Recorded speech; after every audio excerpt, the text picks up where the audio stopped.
What if one dog could expose the lies of Newport's wealthiest family? When a starving German Shepherd crashes in an elite charity gala, everything changes. Witness Stella's journey from abandonment to redemption as she transforms not just the Blackwell family, but an entire community. A tale of betrayal, compassion, and second chances that will keep you on the edge of your seat. Subscribe now and comment where you're watching from. The summer air hung heavy over Newport, Rhode Island, as the annual Blackwell Foundation Charity Gala unfolded across the manicured lawns of Wavecrest Manor. The 19th-century Gilded Age mansion stood imperiously against the Atlantic backdrop, its limestone facade glowing amber in the setting sun. Inside, crystal chandeliers cast prismatic light over the state's elite. Politicians, old money families, and tech entrepreneurs mingling in carefully curated social choreography. Victoria Blackwell, a slender woman of 55 with impeccable posture and platinum blonde hair swept into a tight chignon, surveyed her kingdom with ice-blue eyes. The white gold and diamond pendant at her throat caught the light as she tilted her champagne flute toward her husband, Richard. "I'd say this year's event has surpassed even my expectations," she murmured, her voice carrying the faint remnants of a finishing school accent. "The governor confirmed we've raised over $2 million for the Children's Hospital wing." Richard Blackwell, silver-haired and broad-shouldered despite his 60 years, nodded approvingly. His tanned face creased with practiced charm as he greeted passing guests. "You've outdone yourself, as always, my dear," he said, his hand briefly touching the small of her back. The exchange was interrupted by a commotion from the garden terrace. A shrill voice cut through the elegant murmur of conversation. "Oh my God! Someone help!" Victoria's face tightened with annoyance as she turned toward the French doors. "What now?" she hissed. They stepped onto the terrace, where guests were gathering at the balustrade overlooking the rose garden. Through the twilight, they could see a security guard approaching a pathetic figure that had collapsed near the damaged section of the property's wrought iron fence. It was a German Shepherd, rail-thin, ribs visible through matted fur, 3 small puppies huddled against her. The dog looked up with exhausted eyes, her tail giving a weak thump against the ground. "Jesus Christ," breathed Richard. An elderly woman in a midnight blue gown pushed forward. "I'm Dr. Margaret Sullivan," she announced. "I'm a veterinarian." "Let me see them." Victoria's face twisted with disgust. "No," she said sharply. "Stephen, remove those animals immediately." She addressed the security guard with cold authority. "Victoria," Richard cautioned, "they're clearly in distress. Get them out of here." Victoria's voice rose sharply. "This is a charity gala, not an animal shelter. Those filthy creatures could have diseases." A shocked silence fell over the gathering. Dr. Sullivan stepped forward, her silver bob framing a face weathered by decades of compassion. "I can take them to my clinic," she offered, her voice calm but firm. "It won't disrupt your evening." I said no. Victoria's eyes flashed. "Stephen, handle this." "Now." As the security guard hesitated, Richard stepped in. "Let the doctor take them," he said, his voice quiet but unyielding. "We can discuss this later." Victoria turned to him, her expression incredulous. "Richard, I will not have later," he repeated, then nodded to Dr. Sullivan. "Please, take care of them." Word of the incident spread through Newport's elite circles with remarkable speed. By noon the following day, Dr. Margaret Sullivan, known affectionately as Dr. Maggie to the locals, had examined the German Shepherd and her puppies at Sullivan Veterinary Clinic, the converted carriage house behind her Victorian home on Thames Street. "Let's get you cleaned up, sweet girl," she murmured, running skilled hands over the dog's protruding bones. Her assistant, Jaden, a pre-veterinary student with dreadlocks and compassionate eyes, held a digital scanner over the dog's shoulder blades. The scanner beeped. "She's microchipped," Jaden announced. Maggie's weathered hands paused. "Let's see what we've got." The information appeared on the tablet screen, and Maggie's gray eyebrows shot up in surprise. "Well, I'll be damned," she whispered, staring at the name on the screen. Stella Blackwell, followed by the Wavecrest Manor address. "What is it?" Jaden asked. Maggie hesitated, then closed the tablet. "Nothing. Just confirming she has an owner somewhere." She returned to examining the dog. "She's severely malnourished, but remarkably resilient. Those puppies are about 6 weeks old. It's a miracle they've survived." Later that evening, Maggie sat on her back porch overlooking Narragansett Bay, nursing a glass of bourbon. Her ancient Labrador, Einstein, rested his graying muzzle on her knee. The phone rang. Her old friend Caroline Porter, Newport's unofficial gossip clearinghouse. Maggie, is it true? Victoria Blackwell refusing to help that poor dog at her gala. You know I don't gossip about my patients, Caroline. It's all anyone's talking about. Eliza Hartford is reconsidering Victoria's co-chair position on the Newport Historical Society board, and the Astors have mysteriously lost her invitation to their summer solstice party. Maggie sighed. The dog and her puppies are recovering. That's what matters. Do you know who they belong to? Maggie stared at the darkening water. I'm not at liberty to say. The next morning, Richard Blackwell's sleek Tesla pulled into Maggie's gravel driveway. The businessman approached with uncharacteristic hesitation. Dr. Sullivan? May I come in? Maggie led him through to the clinic's recovery room. Stella and her puppies were curled together on a soft bed. The dog's ears perked up at their entrance, but she made no move to rise. She's still very weak, Maggie explained. Richard knelt slowly, extending his hand for Stella to sniff. My God, he whispered. It really is her. He looked up, eyes glistening. Victoria said she ran away 3 years ago. Said the gate was left open. Mr. Blackwell, please call me Richard. His voice cracked. I was overseas for 6 months. When I came back, Victoria said Stella had disappeared weeks earlier. She was pregnant with our son at the time. I never questioned it. Maggie weighed her next words carefully. Stella's records show she was reported lost, not abandoned. Richard's jaw tightened. I see. He gently stroked Stella's head. Victoria never wanted pets. Stella was mine. When Victoria got pregnant unexpectedly at 49, things changed. He stood abruptly. I'll be back. Please don't tell anyone she's here yet. After he left, Maggie turned to find Jaden standing in the doorway. You're playing with fire, Doc, he warned. Sometimes fire is exactly what's needed, Maggie replied, scratching behind Stella's ears. To burn away the lies. Victoria Blackwell stood in the center of Eastman's Market, her Hermes handbag hanging from the crook of her arm, acutely aware of the whispers behind her back. She reached for an organic peach, only to have Mrs. Eastman herself, who had fawned over her for years, suddenly become engrossed in rearranging tomatoes at the other end of the display. Excuse me, Victoria said, her voice brittle. I'd like to place my usual standing order for the benefit luncheon next week. Mrs. Eastman barely looked up. I'm afraid we're overbooked that week. Perhaps Whole Foods could accommodate you. Victoria froze, her perfectly manicured nails digging into the peach. The Newport Preservation Society luncheon had been catered by Eastman's for 15 years under her chairmanship. I see, she said stiffly, depositing the bruised peach and turning to leave. Outside, she passed Cassandra Wright, who had been her tennis partner for a decade. Cassandra suddenly became fascinated with her phone screen. Back at Wavecrest Manor, Victoria found Richard in his study, staring out at the sea. She closed the door with a sharp click. I hope you're pleased, she said. I've become a pariah overnight. Richard didn't turn around.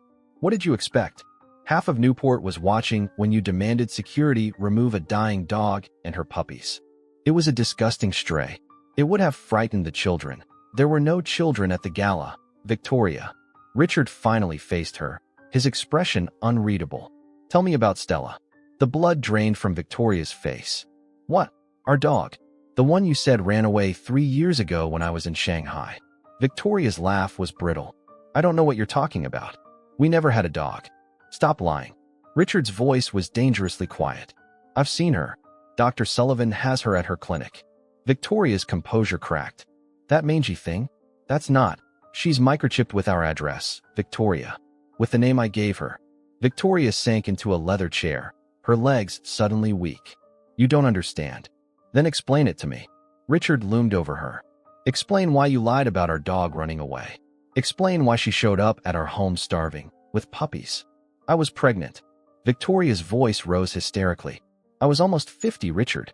The doctors said it was high risk. I was terrified of toxoplasmosis, of any complication. Stella was a purebred German shepherd that never left our property except for veterinary visits. I couldn't take the chance. And you were gone, always gone with your business.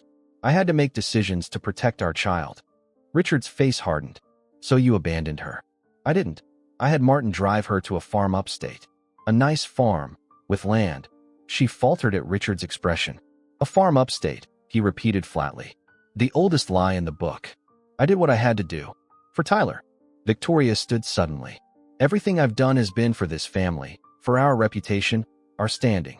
And now that sanctimonious veterinarian and her rescue might have turned everyone against me. Richard turned away, disgusted. You've done that all on your own. Meanwhile, across town, Dr. Maggie Sullivan created an Instagram account, Stella's Second Chance. The first post showed the German Shepherd, freshly bathed, her puppies nursing. The caption read, "Found, one brave mama and her 3 babies. Looking for loving homes when they're ready." Hashtag Newport Rescue, hashtag Second Chances. Within hours, the post had thousands of likes. One of those came from Emma Chun, a young journalist at the Newport Daily News, who had recently been researching a pattern of abandoned pets in Newport County. Her editor had been lukewarm about the story, until now. "This is exactly what we need," Emma told her boss, sliding her phone across his desk. A face for the story, and not just any face. One that showed up at Newport's most exclusive address during their charity gala. Her editor, Jack Reynolds, frowned at the screen. "You're suggesting the Blackwells are connected?" Emma's eyes gleamed with the intensity that had made her a rising star despite her 26 years. "I'm suggesting it's time someone looked beneath Newport's glossy surface. Something doesn't add up." Emma Chun huddled in her compact Toyota, rain drumming on the roof as she staked out the Sullivan Veterinary Clinic. The late September storm had knocked out power across half of Newport, casting the historic district into darkness. Emma's recorder and camera sat ready on the passenger seat, her notebook illuminated by the blue glow of her phone. For 3 weeks, she'd been connecting dots that painted a disturbing picture. After Stella's Second Chance went viral, Emma had methodically tracked similar cases, purebred dogs reported lost that resurfaced months or years later, malnourished and often pregnant. The pattern coincided with the establishment of a development on the outskirts of Newport County, land once used as dumping grounds for unwanted pets. Her phone buzzed with a text from her roommate. "Power's still out here too. You coming home soon?" Emma typed back, "Still working. This might be big." Through the rain-streaked windshield, she watched as an ancient pickup truck pulled into the clinic's lot. The driver, a wiry man in his 60s wearing a maintenance uniform, hurried to the door, shoulders hunched against the downpour. Emma recognized Martin Keegan, caretaker at Wavecrest Manor for nearly 30 years. Her pulse quickened as she grabbed her raincoat and slid out of the car. Inside the clinic, Dr. Maggie Sullivan worked by battery-powered lanterns, her generator having failed an hour earlier. The puppies were stable, but Stella needed the oxygen concentrator, which was now useless without power. "Come on, girl," Maggie whispered, monitoring Stella's labored breathing. The dog had developed pneumonia, a complication of her weakened state. "You've come too far to give up now." The clinic door burst open, and Martin stood dripping on the threshold, carrying a portable generator. "Got your message, Doc," he said, setting down the equipment. "Mr. Blackwell doesn't know I took this from the boathouse." "Thank you, Martin." Maggie helped him set up the generator. "You're saving her life." As the equipment hummed to life, Martin stared at Stella, recognition dawning in his weathered face. "Holy Mother of God," he whispered. "It's her, isn't it?" "It's Miss Victoria's dog." Maggie said nothing, adjusting the oxygen flow. "I thought," Martin's voice broke. "She told me to take her to a farm in Tiverton. Said the dog was dangerous around the baby." He approached slowly, kneeling beside Stella. "I dropped her there myself. Place called Meadow Haven. Seemed legitimate. Did you ever check back?" Maggie asked quietly. Martin's silence was answer enough. "When did this happen, Martin?" Maggie asked. 3 years ago, June. Mr. Blackwell was in Shanghai on business. Miss Victoria was about 4 months pregnant." He swallowed hard. "She told me Mr. Blackwell had agreed it was for the best. I never questioned her." "You don't, with Miss Victoria." Neither noticed Emma Chun standing in the shadows by the door, her recorder running. The storm intensified, rattling the clinic windows. Maggie checked Stella's vitals, relieved to see improvement with the oxygen flowing again. "You should go, Martin," she said gently. "Thank you for this. Is she going to make it?" His voice was small, guilt weighing heavily in every syllable. "I believe so. She's a fighter." Maggie placed her hand on his shoulder. It's not your fault. It is, though. I knew better. He stood shakily. Doc, if you need anything else, I know where to find you. After Martin left, Emma stepped forward. Dr. Sullivan? Emma Chun, Newport Daily News. She held up her press badge. I'd like to talk about Stella and Meadow Haven Farm. Maggie's eyes narrowed. You were eavesdropping. Investigating, Emma corrected. There's a pattern of abandoned animals in this county. Stella isn't the first, and Meadow Haven isn't what it claims to be. She pulled out her notebook. I can help you save more than just one dog. Maggie studied the young woman, determined, intelligent, with the fire of righteous indignation in her eyes. You have 15 minutes, Maggie said finally. Then I need to focus on my patient. Outside, the storm raged on, as inside, secrets began to unravel. Victoria Blackwell stared at her reflection in the bathroom mirror of her oceanfront suite at the Ocean Cliff Resort.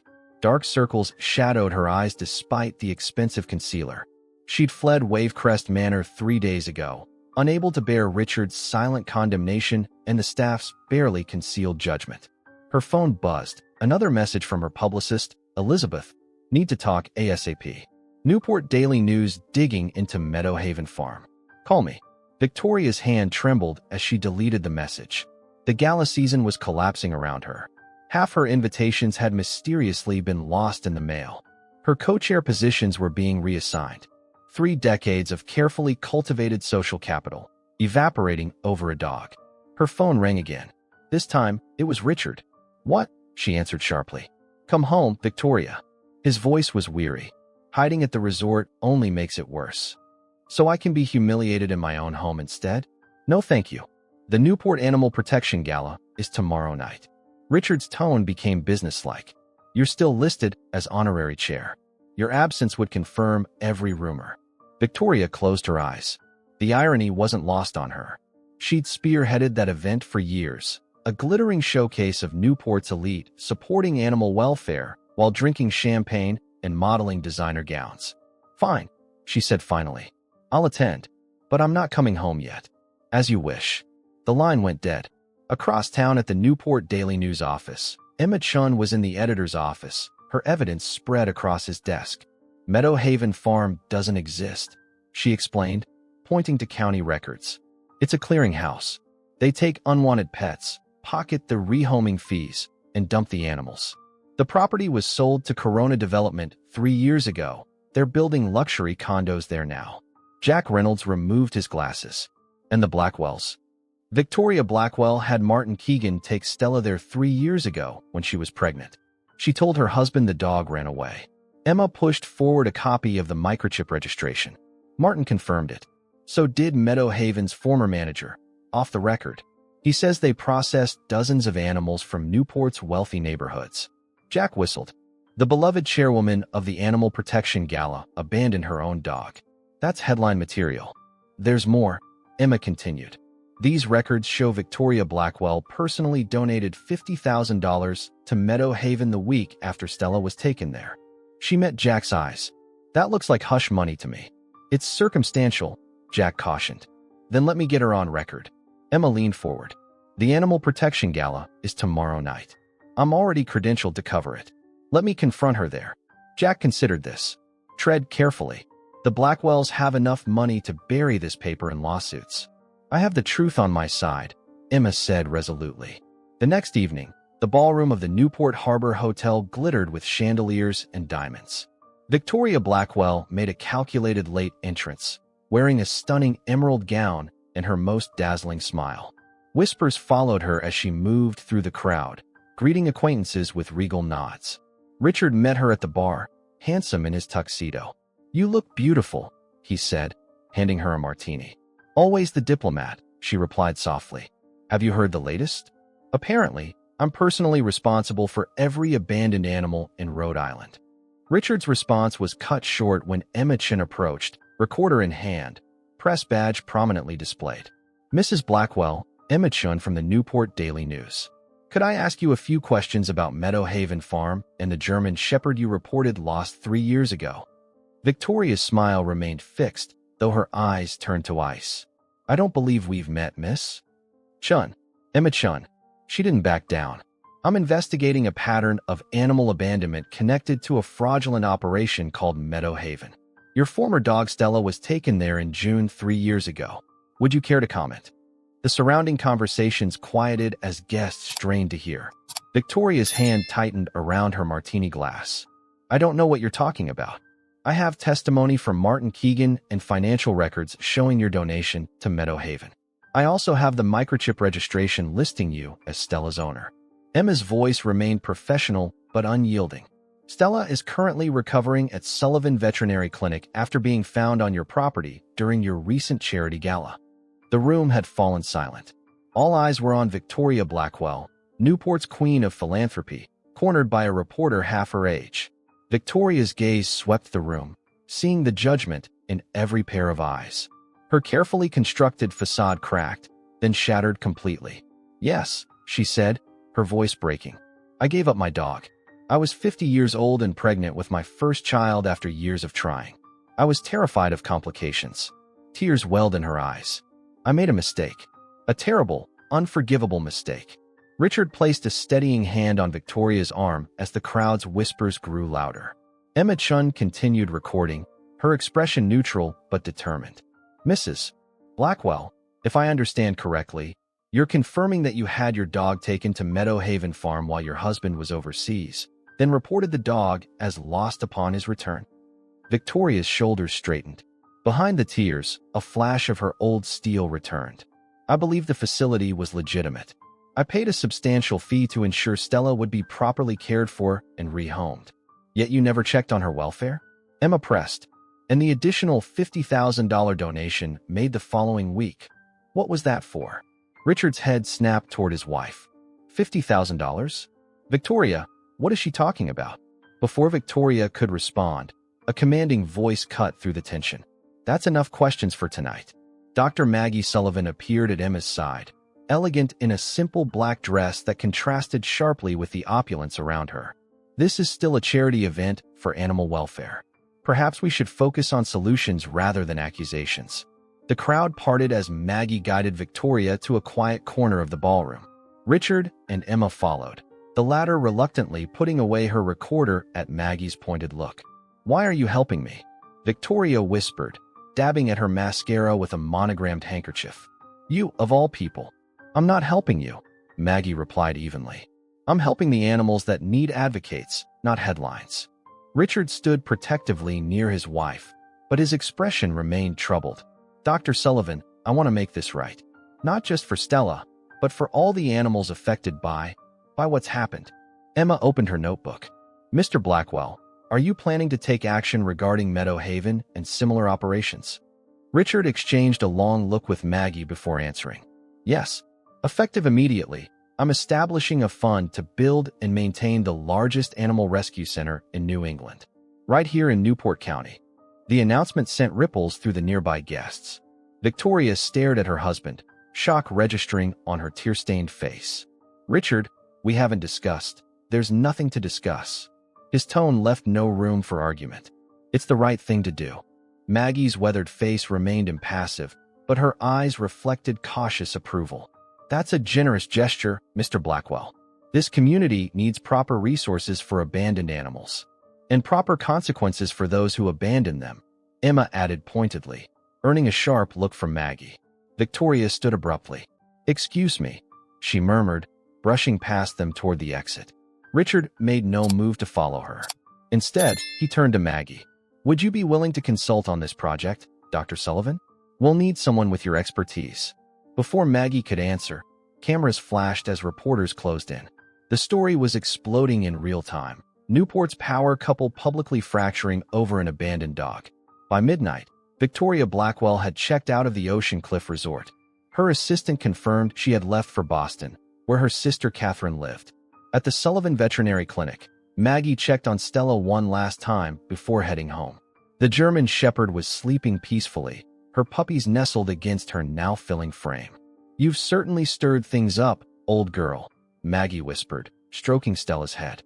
The clinic door chimed unexpectedly. Maggie glanced at her watch, nearly 1 a.m., and moved cautiously to the reception area. A young woman stood there, her resemblance to Richard Blackwell unmistakable, the same strong jawline and penetrating green eyes. Her chestnut hair fell in natural waves past her shoulders, and she wore jeans and a worn leather jacket rather than designer labels. "I'm Olivia Blackwell," she said without preamble. "Richard's daughter from his first marriage. I just flew in from Montana after seeing the news." Her voice cracked slightly. "Is it true? Did they find Stella?" Maggie studied the young woman carefully. "Yes, she's here. But visiting hours." "Please," Olivia interrupted, tears welling. "Stella was my dog before I left for veterinary school. Victoria told me she ran away while I was gone." She pulled out her phone, showing a photo of a younger Stella with a teenage Olivia. "I've spent 3 years checking shelters, following leads. Please, just let me see her." Maggie's resistance melted. She led Olivia to the recovery room, where Stella's ears immediately perked up. The dog struggled to her feet, tail wagging weakly but persistently as Olivia fell to her knees beside her. "Oh, Stella," Olivia sobbed, burying her face in the dog's neck. "I never stopped looking for you." By morning, Newport buzzed with news of Victoria Blackwell's public confession and sudden departure. Richard's announcement of the rescue center dominated local headlines, with Emma Chin's byline featured prominently in the Newport Daily News. But it was the arrival of Olivia Blackwell, Richard's estranged daughter from his first marriage, that set tongues wagging across the city's coffee shops and country clubs. At 32, Olivia had built a life far from Newport's gilded constraints. After graduating from Colorado State's veterinary program, she'd established a practice specializing in large animal medicine in rural Montana. Her relationship with her father had been cordial but distant since her parents' divorce 20 years earlier. With Victoria, it had been openly hostile. The morning sun filtered through the clinic windows as Olivia helped Maggie change Stella's bandages. The German shepherd's eyes never left Olivia's face. "She remembers you," Maggie observed, watching their interaction.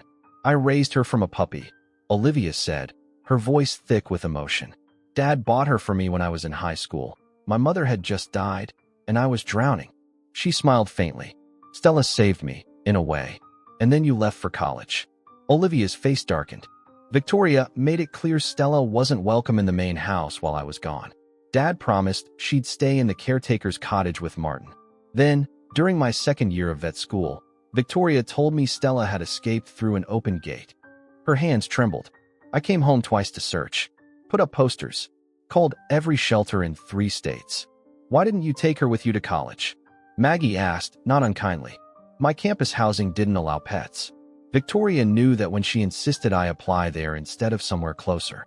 Olivia's green eyes, so like her father's, flashed with old anger. It was all calculated.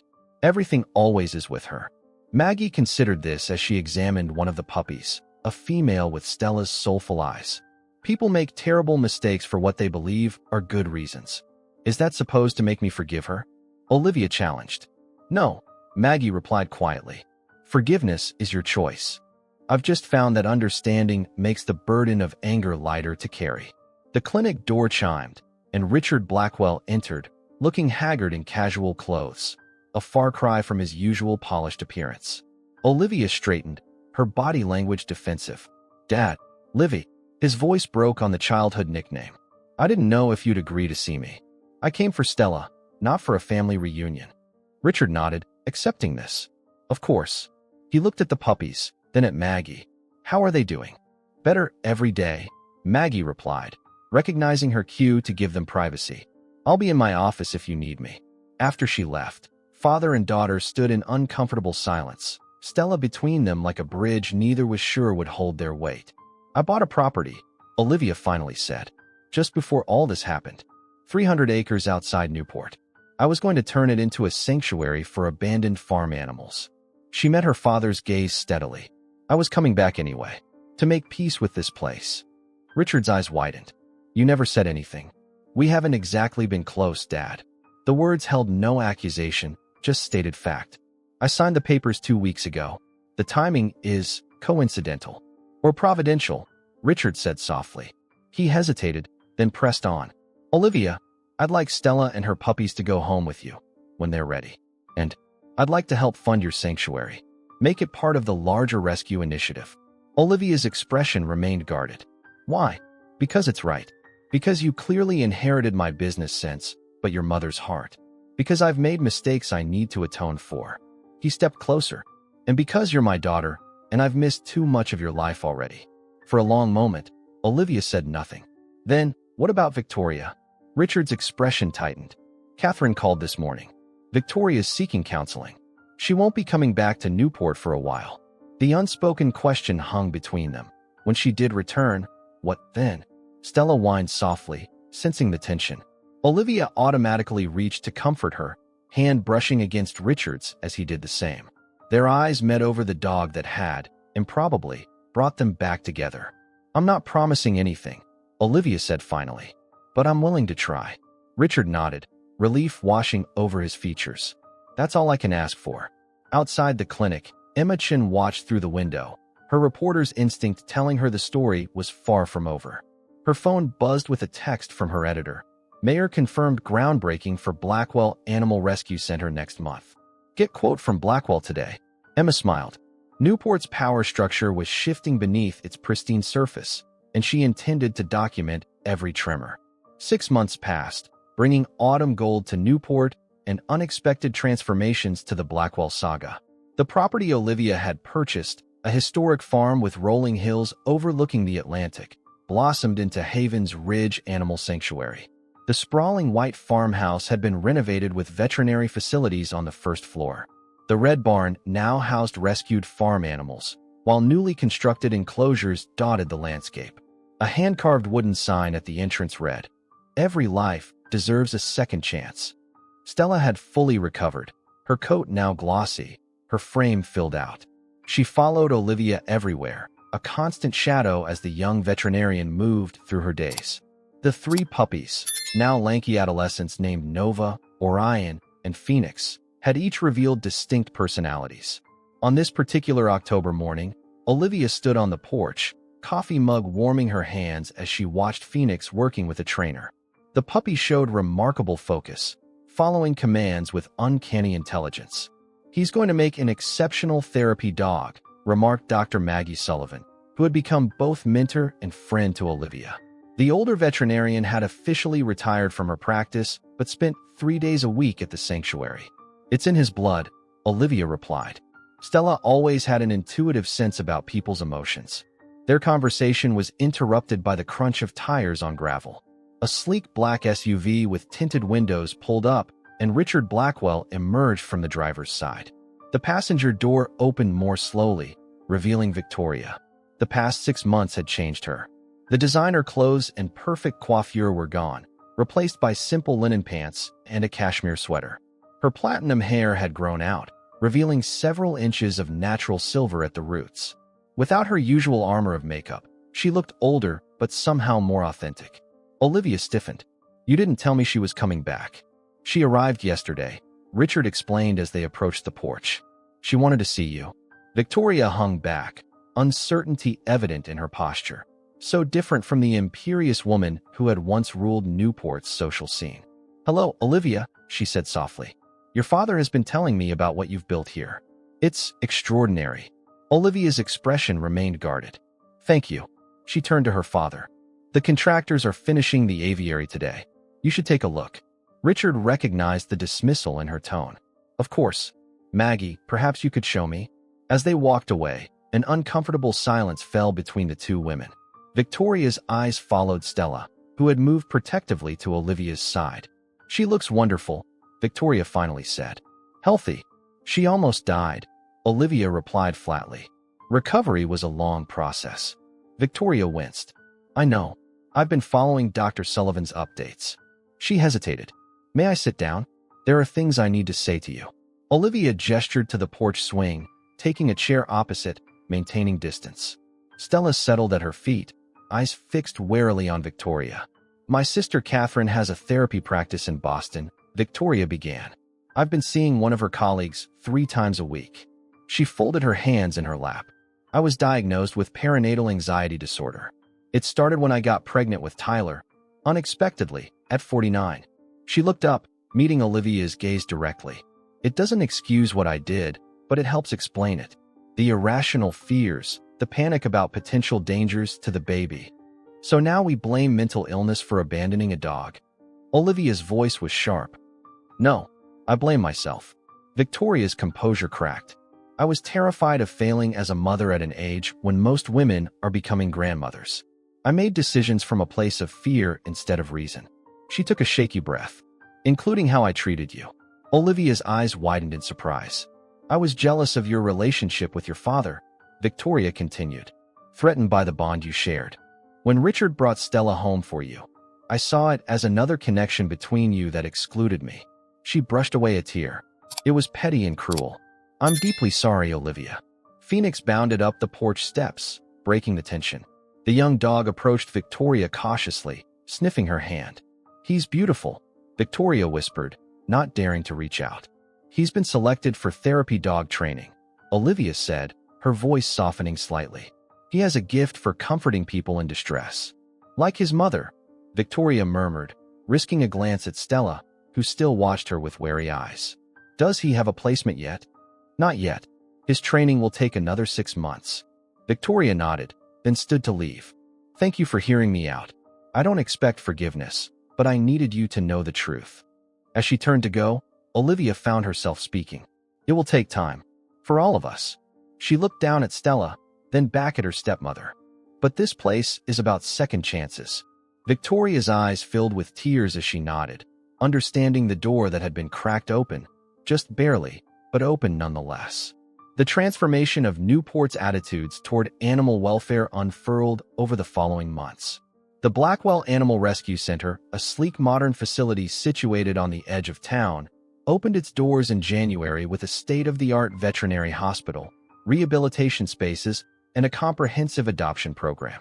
Dr. Maggie Sullivan served as technical director, mentoring a staff of young veterinarians, while Richard Blackwell handled the business operations.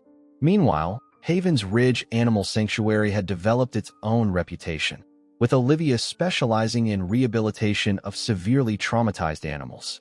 Local schools began bringing students for educational tours, and volunteers from across New England applied to help.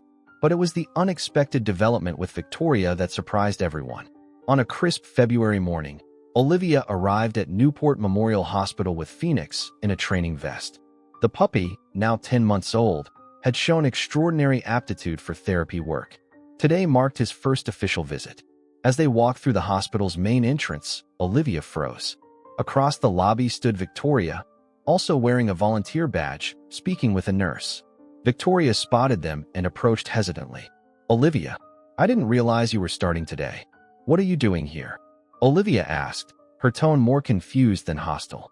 I volunteer in the geriatric ward 3 mornings a week, Victoria explained. No publicity, no recognition. Just helping. She looked down at Phoenix, who wagged his tail in greeting. Is this his first day? Olivia nodded. The children's oncology department requested a therapy dog visit. Phoenix has been training for this. Victoria bent down, offering her hand to the puppy who sniffed it, then licked her fingers. You're going to do wonderfully, she told him softly. An awkward silence fell between the women. Would you like to come with us? Olivia finally asked. The children might appreciate having 2 volunteers. Relief washed over Victoria's face. I'd like that very much. They walked together toward the elevator, Phoenix trotting between them. Neither noticed Emma Chun in the hospital cafe, watching with journalistic interest as she typed notes on her phone. That afternoon, at the Blackwell mansion, Richard reviewed architectural plans for Havens Ridge's expansion when his phone chimed with a text from Olivia. Something you should see. Coming by with Victoria in an hour. He stared at the message in disbelief. In the 6 weeks since Victoria's return to Newport, she and Olivia had maintained a careful distance, connected only through their separate animal welfare work. When they arrived, Richard was stunned to see them enter together, Phoenix accompanying them. More surprising still was the easy way they moved in each other's space. Not quite comfortable, but no longer adversarial. What's this about? He asked. Victoria looked to Olivia, who nodded encouragingly. Phoenix connected with a young patient today, Victoria explained, her voice soft with wonder. A 7-year-old girl undergoing chemotherapy. She hasn't spoken in weeks, according to her doctors. But she talked to Phoenix. Her eyes filled with tears. And then she talked to me. Victoria has a gift with the children, Olivia added. The nurses said they've never seen some of the patients respond so positively to a volunteer before. Richard studied his wife's face, noting the animation in her eyes that had been missing for years. That's wonderful. We think Phoenix should be permanently assigned to pediatric oncology, Victoria continued. And Olivia has asked me to help coordinate a new program, bringing therapy animals to children's hospitals throughout Rhode Island. It makes sense, Olivia said, meeting her father's astonished gaze. Victoria knows how to navigate hospital administration. She has connections we need. Richard looked between them, his daughter and his wife, the two women he loved most in the world, who had been bitter enemies just months ago.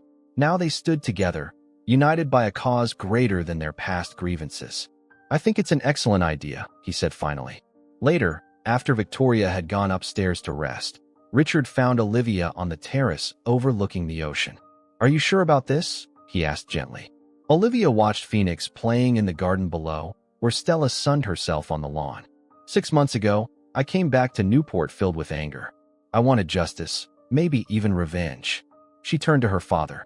But every day at the sanctuary, I witnessed transformations. Animals overcoming trauma, finding trust again. Animal rehabilitation is different from human reconciliation, Richard observed. Is it? Olivia challenged. Victoria did a terrible thing, but she's trying to make amends the only way she knows how, by becoming a different person. She smiled faintly. Besides, Phoenix chose her. He sensed something in her that's worth believing in. I trust his judgment. Richard embraced his daughter, overcome with gratitude for the healing that had begun, imperfect and tentative, but real. In town, Emma Chin submitted her latest article to her editor, Unlikely Alliances: How Animal Welfare is Reshaping Newport's Social Landscape. The story documented the shifting power dynamics in a city once defined by rigid social hierarchies, now being transformed by compassion and redemption. 1 year to the day after Stella stumbled onto the Blackwell's property during the charity gala, Newport celebrated the first annual Second Chances Day. The waterfront park bustled with activity, rescue organizations showcasing adoptable pets, educational booths about animal welfare, and a parade of once-abandoned animals now thriving in their forever homes. At the center of it all stood Stella, dignified and calm despite the commotion, a blue ribbon designating her as the event's honorary Grand Marshal. Beside her, Olivia greeted visitors while Phoenix, now a certified therapy dog, worked the crowd with professional charm. Nova and Orion had found loving homes with families who pledged to participate in Havens Ridge's ongoing training programs. Richard Blackwell stood on the stage, microphone in hand, addressing the assembled crowd. 1 year ago, a simple act of compassion opened our eyes to a community need. Today, I'm proud to announce that the Blackwell Animal Rescue Center and Havens Ridge Sanctuary have together facilitated over 500 adoptions, provided medical care to over 1,000 animals, and implemented education programs reaching every school in Newport County. Applause rippled through the audience as Richard continued. But today, I'm even prouder to introduce the architect of our most innovative program, bringing the healing power of animal companionship to those who need it most. Victoria walked onto the stage, visibly nervous but composed. Gone was the carefully cultivated society matron image. Instead, she projected authentic warmth in simple attire, her now fully silver hair elegant in a natural bob. Phoenix trotted alongside her, his therapy vest proudly displaying the Havens Ridge logo. Thank you, Victoria began, her voice steady. When I was at my lowest point, facing the consequences of my own terrible mistake, I learned something profound. Redemption begins with accountability. She paused, making eye contact with various audience members. I can never undo the harm I caused by abandoning Stella, but I can dedicate my life to preventing others from making similar mistakes. She gestured toward the hospital representatives seated in the front row. The Phoenix Project, named after Stella's remarkable son, will bring trained therapy animals to every children's ward in Rhode Island by the end of next year. We've already seen extraordinary results, with patients showing significant emotional and even physical improvement after regular animal therapy sessions. Emma Chun, covering the event for the Newport Daily News, nodded thoughtfully as she recorded Victoria's speech. Her series on the Blackwell story had won statewide journalism awards and secured her a book deal. The working title, Second Chances, How One Dog Transformed a Community, had already generated publisher interest. After the ceremony, Maggie Sullivan found a quiet moment with Stella away from the crowds. At 69, Maggie had reduced her clinical hours but remained passionate about her work with rescued animals. "We've come a long way, old girl," she murmured, scratching behind Stella's ears. The German Shepherd leaned into her touch, gray now peppering her muzzle. "There you are," said a familiar voice. Victoria approached cautiously, still mindful of Stella's space. "May I join you?" Maggie nodded, making room on the bench. The two women sat in comfortable silence, watching the celebration unfold before them. "I never thanked you properly," Victoria finally said, "for not exposing me immediately when you found Stella's microchip." "I didn't do it for you," Maggie replied, her characteristic directness unchanged. "I did what was best for Stella and her puppies." "I know," Victoria smiled faintly, "but your discretion gave me time to face my actions on my own terms. To begin making amends from a place of genuine remorse, not just public shame." Maggie considered this.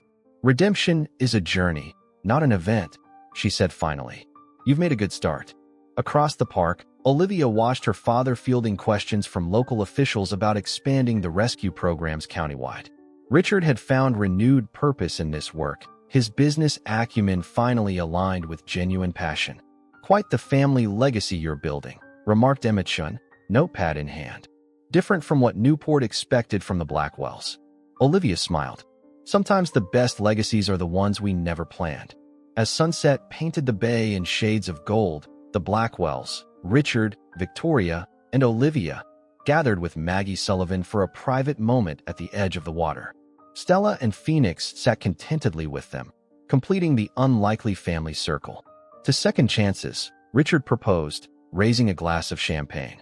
"And to Stella," added Olivia, who found her way home against all odds. They watched as boats bobbed in the harbor and seagulls wheeled overhead.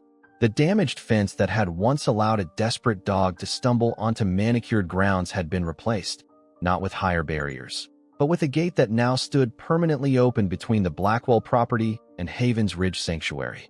In a community that had once valued appearance above substance, a new standard had emerged: compassion, accountability, and the courage to begin again. And it had all started with a thin, malnourished German Shepherd who refused to give up on finding her way back home. Leave a like, subscribe to the channel, turn on the notification bell, and if you've watched this far, comment, "I watched until here," and leave your opinion about this story. Oh, and don't forget to watch the next video that appears on the end screen. It's very exciting.